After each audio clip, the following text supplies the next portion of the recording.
नमस्कार दोस्तों, Bharat selection wing लखपणाबाग Barabanki के ऑफिशियल चैनल पर आप सभी का स्वागत है। डिक्टेशन रामधारी गुप्ता, पत्रिका संख्या 2, प्रतिलेखन संख्या 28, स्पीड 60। स्टार्ट होगा 5 सेकंड बाद। महोदय, कल प्रातः 10 बजे से सारा कामकाज तुर्की भाषा में ही होगा। ताज्जुब नहीं कि दूसरे दिन से सचमुच तुर्की देश की राजभाषा तुर्की हो गई। हाँ, याद रखने वाली बात यह है कि कमाल पाशा ने अपनी सरकार को केवल 24 घंटों का समय दिया था और सवेरा होते ही उसका आदेश कार्यालयों की मिसालों पर प्रभावित होने लगा था। लेकिन हमें तो पूरे 15 वर्ष का समय दिया गया। तत्कालीन राष्ट्रपति ने जोशीला निर्देश भी दाग दिया था कि भारत संघ का कर्तव्य होगा कि वह हिंदी भाषा की वृद्धि, इसका प्रयोग, प्रसार व विकास करे, ताकि वह भारत की सामाजिक संस्कृति के सब तत्वों की अभिव्यक्ति का माध्यम हो सके।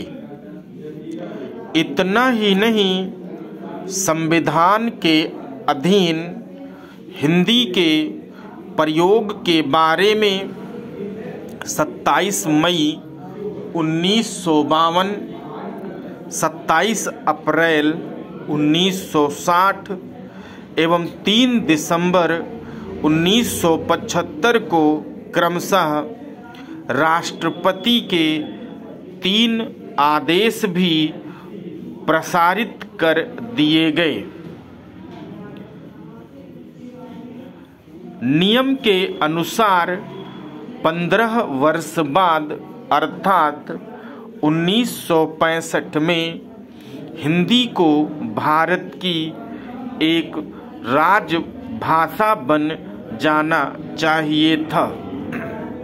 लेकिन हमारे वायदों, आदेशों, निर्देशों एवं सोच के उचित स्वर को अहिंदी भाषियों की आशंकाओं के उग्र ज्वर के नीचे तक दबा दिया गया। भाषा नीति के मामले में इस नाजुक स्थिति पर काबू पाने के लिए भारत के पास कमाल पाशा तो था नहीं।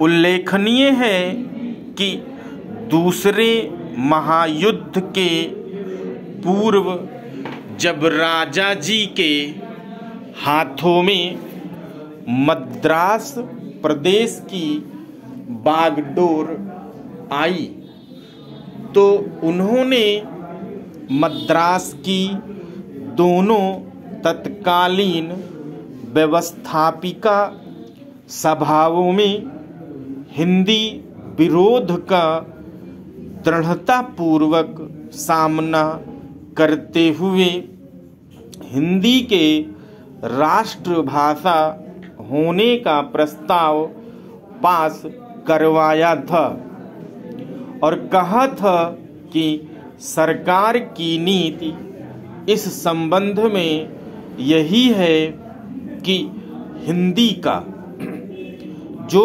भारत के अधिकांश भागों में बोली जाती है, काम चलाऊ ज्ञान हो जाए, ताकि मद्रास प्रदेश के विद्यार्थी इस योग्य हो जाएं कि दक्षिण तथा उत्तर में सुविधापूर्वक विचार विनिमय कर सकें। प्रश्न है कि क्या तमिलनाडु या किसी अन्य अहिंदी भाषी राज्य ने एक राजाजी अथवा कमाल पाशा पैदा नहीं किया जो गैर हिंदी राज्यों की विधान सभाओं में 1967 के संशोधित राजभाषा अधिनियम में सांकेतिक चिर लंबित एवं चिर प्रशिक्षित प्रस्ताव को पास करवाकर उसे अंतिम स्वीकृति के लिए संसद के सभापटल पर प्रस्तुत कर सके। क्यों एक के बाद एक आने वाले प्रधानमंत्रियों एवं राष्ट्रपतियों की दृष्टि इस गुत्थी को सुलझाने की ओर नहीं गई। भाषा नीति को द्विभाषिकता की पटरी पर चलाने के लिए तात्कालिकता को ध्यान में रखा गया, लेकिन आगे चलकर यह द्विभाषिकता कितनी उबाऊ एवं खर्चीली साबित होगी, इसका गणितीय आकलन नहीं किया गया।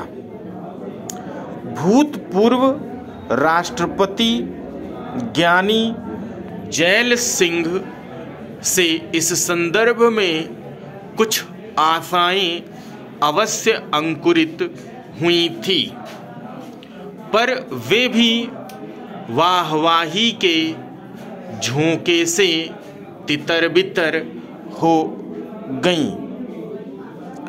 ध्यातव्य है कि हमारी राजभाषा नीति शुरुआती दौर से ही लचर एवं ढुलमुल रही है। जहां एक ओर राजभाषा अधिनियम 1963 की धारा 6 और 7 के उपबंध जम्मू कश्मीर पर लागू नहीं होते हैं,